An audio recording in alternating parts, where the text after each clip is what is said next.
Hello, boys and girls. This is Teacher Leo. Galerinha, a gente hoje vai falar sobre um assunto que é um assunto bem difícil até da gente falar sobre ele em inglês, né?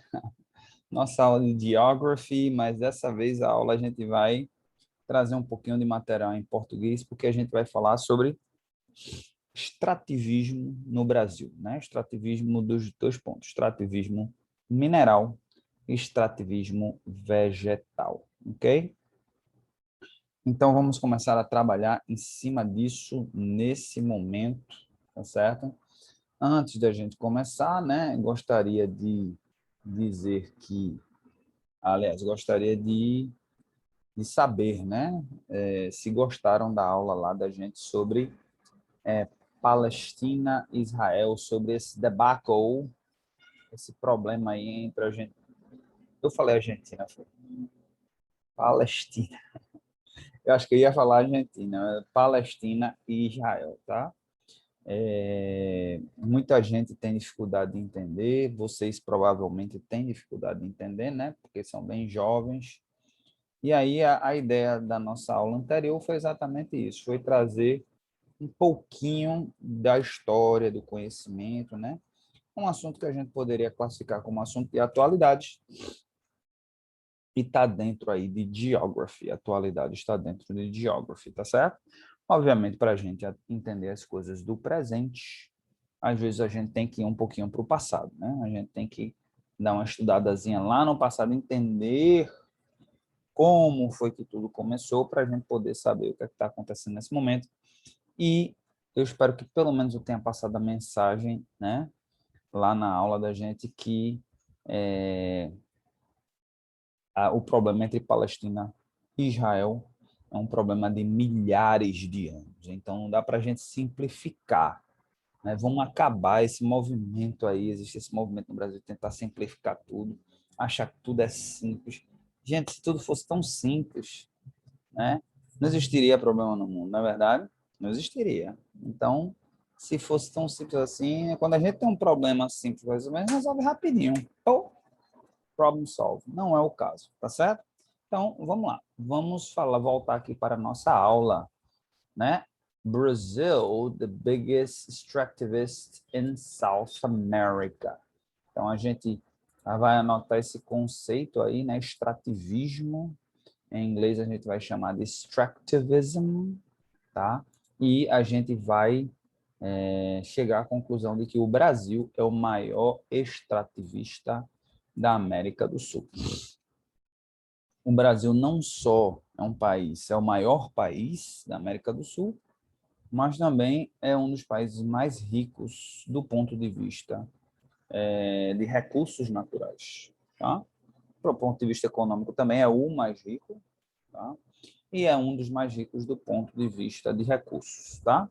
Então, é natural que esses recursos sejam mais explorados do que em qualquer outra parte do mundo, que é basicamente o que é o extrativismo. O extrativismo é exatamente aproveitar, tirar proveito, se aproveitar dos recursos naturais, tá?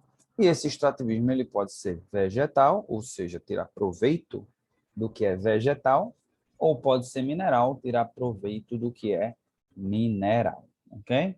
Então, extractivism is the appropriation of high volumes of natural resource in the intensive exploitation for raw material in global markets. Major extractivism in South America e Brasil. Então,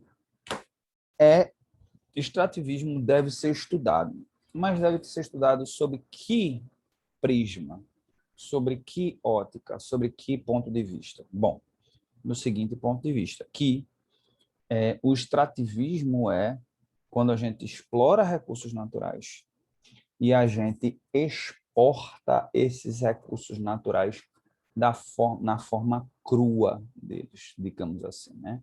Na forma simplista, na forma básica. Então, é algo que eu vou agora falar um pouquinho sobre isso, porque é um problema que a gente precisa consertar no nosso país. O Brasil, uma das razões do Brasil não ser uma grande potência mundial, né? Muita gente pode dizer assim, mas se o Brasil é tão rico, por que o Brasil não é uma potência mundial? Bom, Porque o Brasil tem tanta riqueza que o que é que ele faz? Ele vende fácil. Sabe aquilo que você tem muito fácil? Você também vende fácil, né? É como se você furasse um poço, vamos dizer assim, furou um poço, vamos dizer, está com falta de água, né? Você fura um poço na sua água com a intenção de prover água para você, de repente a água vai jorrar a 20 metros de altura e você não sabe o que fazer com tanta água. O que é que vem na cabeça? Vender essa água, né? Ah, de primeira dar aos vizinhos, pessoal, tem uma água aqui, de repente você diz, opa, chega alguém e diz assim, opa, quer me vender essa água? Quero.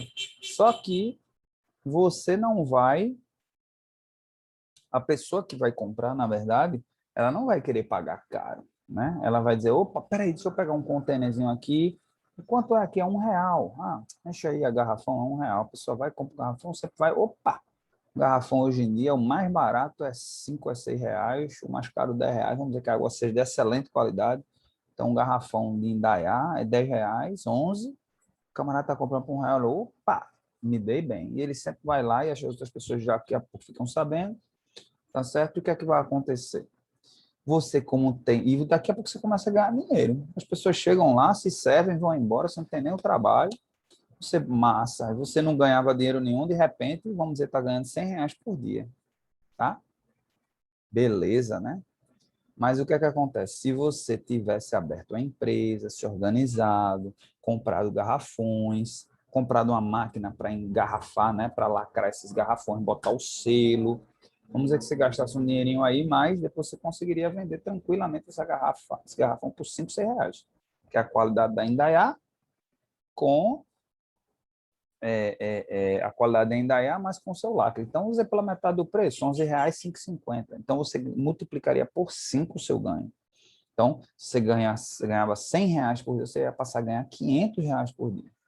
Mas só que vocês assim, quer saber de uma coisa? Eu não tenho trabalho nenhum, fica aqui só do terraço aqui, né, da minha varanda, do meu terraço aqui, só o pessoal bate na porta, posso entrar e pegar? Pode, deixa R$ 1 e vai embora. Eu nem preciso me movimentar, que o pessoal paga tão satisfeito que deixa R$ 1 numa jarrazinha, bota uma jarrazinha, o pessoal deixa e vai embora.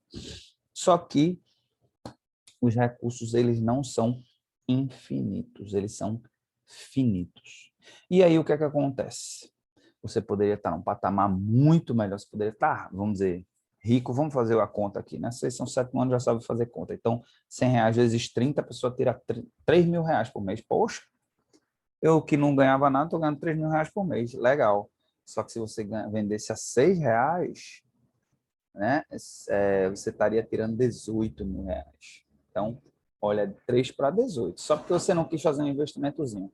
É mais ou menos essa relação no Brasil. O Brasil planta, usa os recursos naturais, usa veementemente. A gente tem para dar e vender, então a gente acha que vai durar para sempre. Usa os recursos naturais e vende por migalhas, tá? Então, vários exemplos aqui a gente pode dar, por exemplo, na nossa agricultura, né?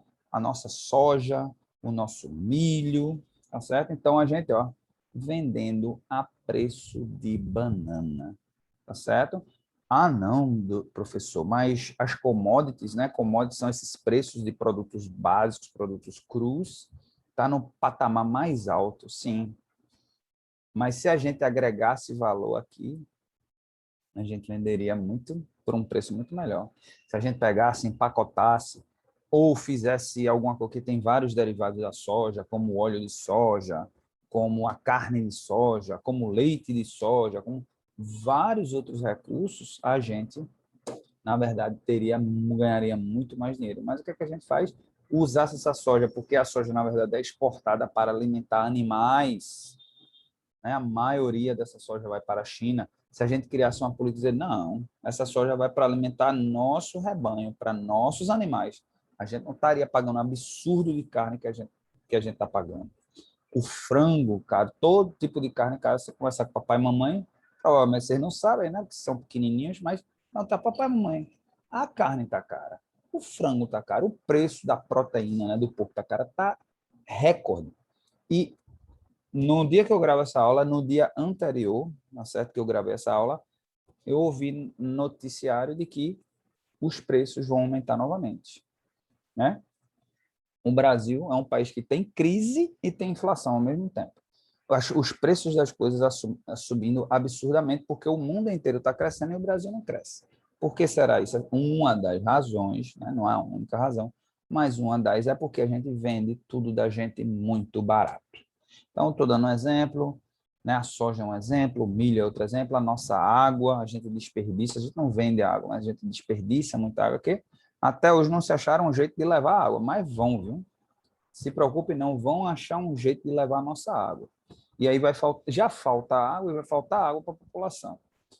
Outros exemplos, tem exemplos como, por exemplo, os minérios, né? Eu estou falando vegetal, mas tem os minérios, então o Brasil já teve muito ouro, já teve muita prata, tá certo? E hoje em dia, ó, esses recursos minerais são os primeiros a se acabar, porque os vegetais e outros recursos, a água, coisa desse tipo, se renova, pelo menos está se renovando, né?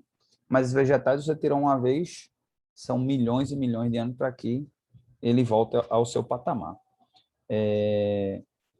Bom, perdi um raciocínio aqui, mas estava falando recurso tal, ia falar de alguns recursos também. Bom, um outro exemplo, né, um recurso natural que a gente tem gigantesco é a Amazônia.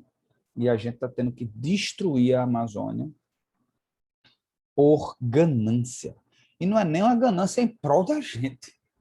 É uma ganância de alguns para ganhar muito dinheiro, enquanto o planeta inteiro se prejudica. Porque esse pessoal que está desmatando a floresta amazônica é exatamente para plantar soja, porque é uma cultura, é uma monocultura, né? É uma monocultura, então você usa o solo se retira apenas aqueles nutrientes do solo, tem uma hora que o solo ele perde a força.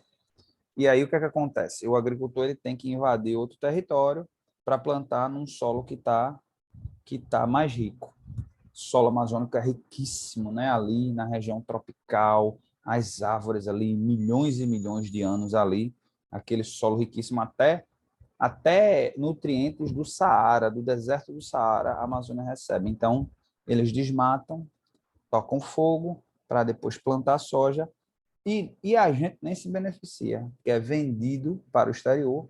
A gente tem que pagar os olhos da cara para a ração animal, os pecuaristas, e os pecuaristas já passam o preço da carne, né, desse custo de alimentar um animal para o consumidor. Então a gente acaba pagando absurdos de preço, né, por conta disso. Ao invés de se criar uma política, né, alguém pode dizer assim, mas professor, qual é a solução? Eu não gosto muito de dar solução, né, mas uma política que poderia ser criada é a seguinte, é a de valorizar o pequeno agricultor. Porque o pequeno agricultor, ele não vai ter ambições de vender para o exterior. A pequena agricultor que tem uma terrinha, um hectarezinho, 2 hectares, ele vai plantar para a sua subsistência e o que sobrar, ele o extra, né? Ele vai vender no mercado local. Ele não vai conseguir uma plantação de tomate, uma plantação. Ele não vai vender 3, 4 caixas de tomate para o exterior. Ele não vai conseguir. Então, ele vai vender por aqui, tá? Então, isso nos beneficiaria. Beneficia o pequeno agricultor, que ele está ganhando dinheirinho dele, nos beneficia porque a gente está comprando o produto local ele tende a ser mais barato. A gente chama isso de segurança alimentar. Coisa que não estou falando só do governo atual, governos passados também nunca se preocuparam com a segurança alimentar de nós brasileiros. É por isso que hoje a gente tem que pagar caríssimo, né? Espero, gente, que não chegue um dia de ter que escolher entre o mercado nacional, né? Até hoje ainda se vende caro, mas se vende. Mas e se chegar um dia dizer, não tem para todo mundo, vão vender para o mercado internacional porque se vende mais caro, se vende em dólar e eles ganham mais dinheiro. São poucos, a gente conta nos dedos os que ganham dinheiro. O resto da população passa fome. Já tem gente passando fome, né? Já tem várias estatísticas mostrando aí que a fome aumentou, que milhões e milhões de pessoas no ano de 2020 passaram fome. Exatamente, porque quando você não tem dinheiro, o preço das coisas está caro, você vai passar fome, né? Ok? Então, vamos lá. Eu perdi um tempinho falando sobre isso, porque eu acho que é importante conversar com vocês sobre isso, tá certo? Mas vamos voltar aqui e falar sobre extrativismo. This is not always recognized when we talk about extractivism. Take first mining. As an example, countries like Chile, Peru, or Bolivia. In Papua-New Zambia, nations though I thought of as the leading miner of the continent, if not in the world. Então, hoje o Brasil já não é mais o líder de extrativismo mineral, né? Os líderes, até mundiais, são países como Chile, Peru e Bolívia, tá? Esses países, eles, ali naquela região dos Andes, é riquíssimo ali em minérios, e hoje são os líderes mundiais, né? Porque exatamente aquela mentalidade. A gente pensou assim, bom, infelizmente, né? Além disso, a parte do extrativismo mineral foi muito forte no período em que ainda éramos colônia, ou no período já que não éramos mais colônia, éramos independente, mas a gente foi declarada independência vocês já aprenderam essa história, pelo imperador de Portugal. Então, em nenhum momento ele estava preocupado com os interesses, defender os interesses do Brasil. Ele queria defender os interesses, né, do seu trono, dos seus aliados. A partir do momento que ele volta para Portugal, tchau, Brasil, não serve mais para nada para mim, né? Então, assim, a gente tem um momento de independência, mas não significa nada, porque eles não veem o Brasil como a terra deles. Eles veem a terra deles como Portugal. E aqui é só para explorar. Okay?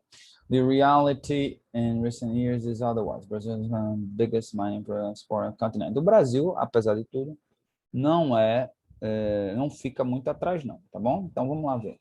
2000 last, projected more 400 major minerals. Então, o Brasil, inclusive grandes empresas, né, como a Companhia Siderúrgica Nacional, a Vale do Rio Doce, né, é um grande explorador de vários metais, tá?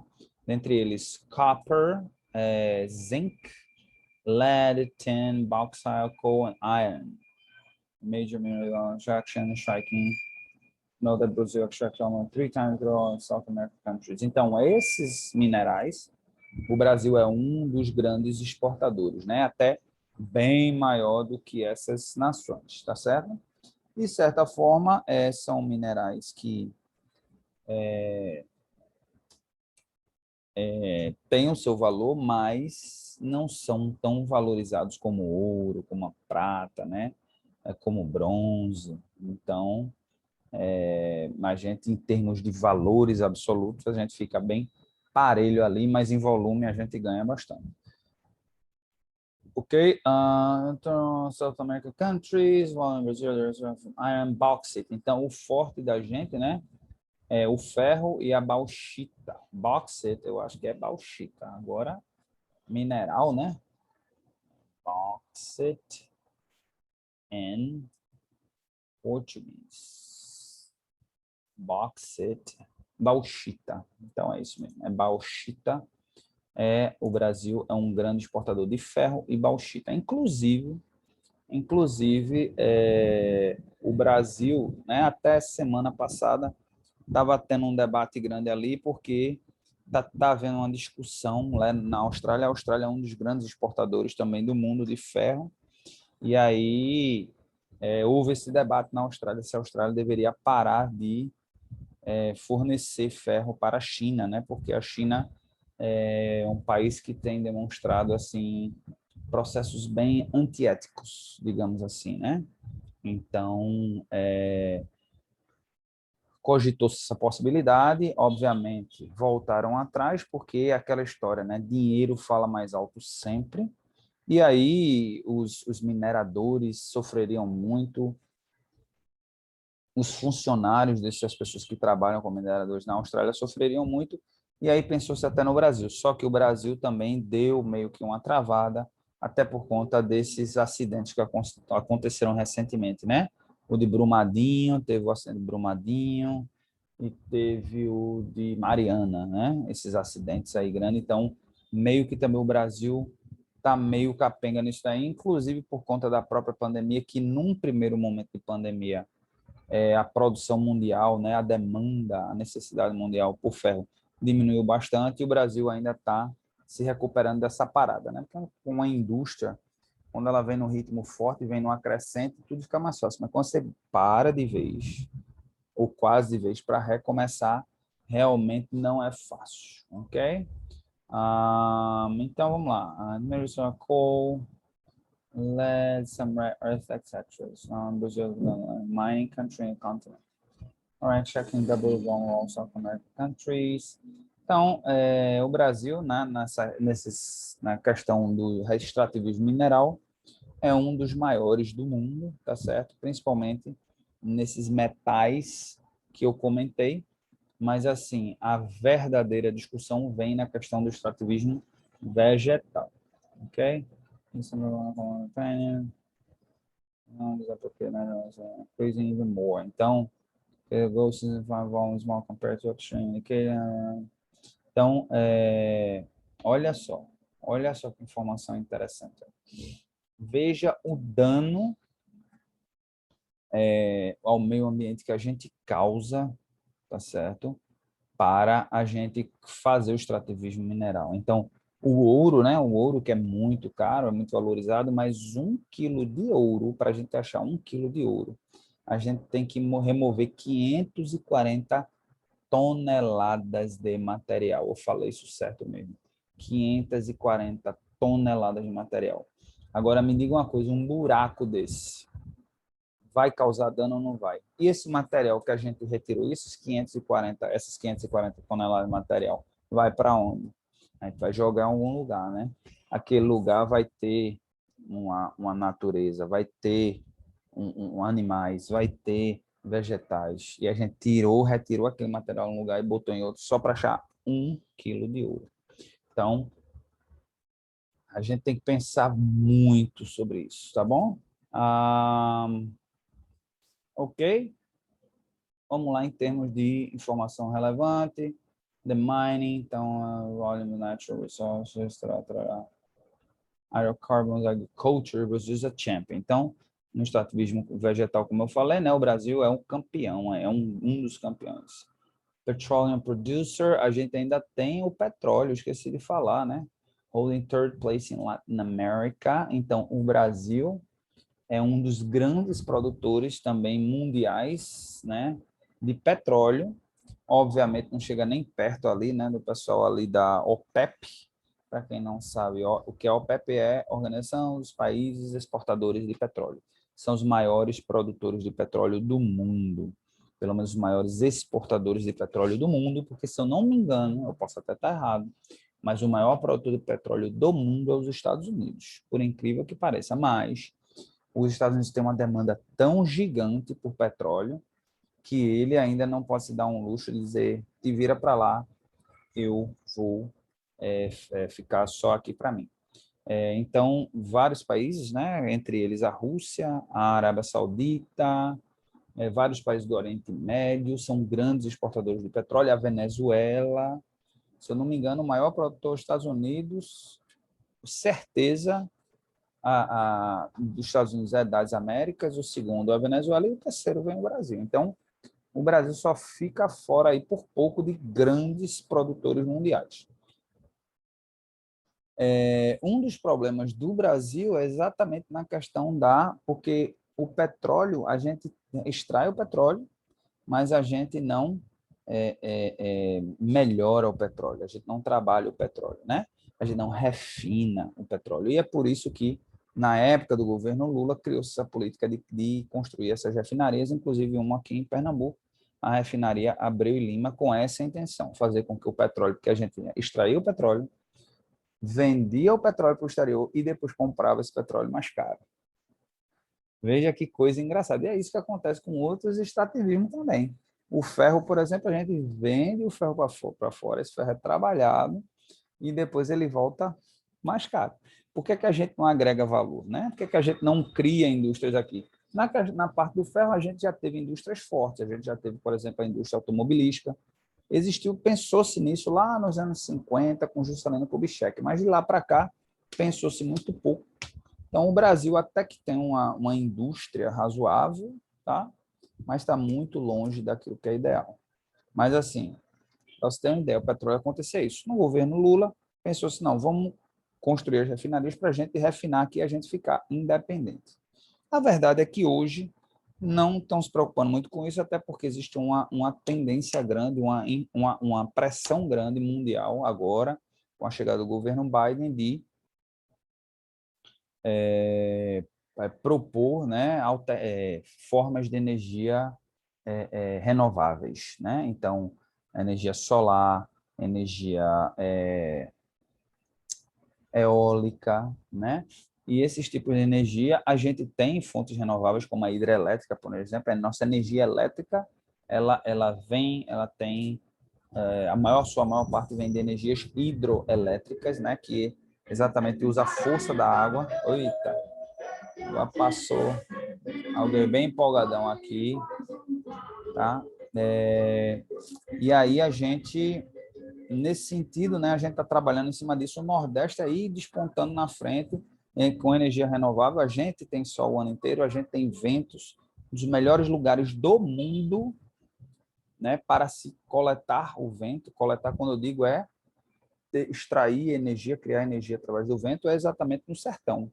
Eu não sei explicar o porquê, mas o sertão é uma das regiões que mais venta e mais venta como uma espécie de funil, né? O vento vem e ele se fecha e passa ali pelo sertão. Então, hoje aqui no sertão, tem várias fazendas de vento, né? Fazendas eólicas. Isso aqui a gente tem aqui em Pernambuco, em Suape, uma fábrica, só para atender a demanda, a necessidade, que é enorme. Ok, boys and girls. Então, vamos lá, o que mais a gente poderia falar sobre a questão do petróleo, né? A gente, 2 décadas atrás, na década 00, na década de 2000, descobriu-se ali uma área grande ali ali no shore, né? No do Rio de Janeiro, o que a gente chama-se de pré-sal, né? Uma quantidade enorme de petróleo na região considerada chamada de pré-sal. E hoje já se está explorando isso daí, tá certo? Mas como toda commodity, ela tem que acompanhar o preço internacional. Então, a gente acaba na mesma. Incrível, pessoal, incrível. Mas no Brasil, não importa o que aconteça, não importa o que se faça, o povo sempre, desculpa a expressão, mas sempre se lasca, né? Não importa, toda essa política foi criada, não, vamos criar refinaria, vamos refinar aqui, blá, blá, blá. No fim, tem que acompanhar o preço internacional. Então, fez o quê? Hoje a gente paga quase R$ 6 num litro de gasolina. Quando o mundo inteiro está reduzindo o consumo, a gente está, e por conta disso, reduzindo o preço dessa commodity, que é o petróleo. Aqui no Brasil, ele vai no efeito inverso. Assim como em qualquer lugar do mundo, quando se tem uma recessão, a tendência dos preços é cair, porque o consumo diminui, a tendência dos preços é cair. No Brasil, é o inverso. Quanto mais recessão, mais sobe os preços. Vai entender. Né? Sou professor de Geography, não de economia, mas tem umas coisas que eu poderia explicar. Mas isso fica para uma próxima aula. Ok, boys and girls? Então, a gente vai ficando por aqui com a nossa aula de Geography, tá certo? E como homework, eu gostaria de passar exatamente isso daí. Vocês vão procurar uma commodity brasileira, tá certo? Uma commodity pode ser uma commodity que é muito comum, que é extraída aqui no Brasil, que é exportada, ou não. Pode ser mineral ou vegetal, tá certo? E você vai falar um pouquinho sobre ela, né? Uma dissertaçãozinha sobre ela, e eu preciso dizer como é que impacta isso no Brasil, como isso influencia no Brasil. Isso é positivo para o Brasil, isso é negativo para o Brasil, por quê? O textinho vai ter que ser um textinho um pouquinho maior dessa vez, mais do que um parágrafo, mas aí eu vou deixar que vocês façam em português mesmo, não precisa nem passar para o Google Tradutor, só tira uma foto e posta lá no Class App, ok? Uma commodity, ou extrativo, ou mineral, ou vegetal, como é que isso beneficia o Brasil e qual o impacto isso causa no Brasil? Negativo. Um impacto negativo no Brasil, por quê? Ok? That's it for today. Teacher Leo vai ficando por aqui, vai desejando a todos um excelente fim de semana. Goodbye, boys and girls.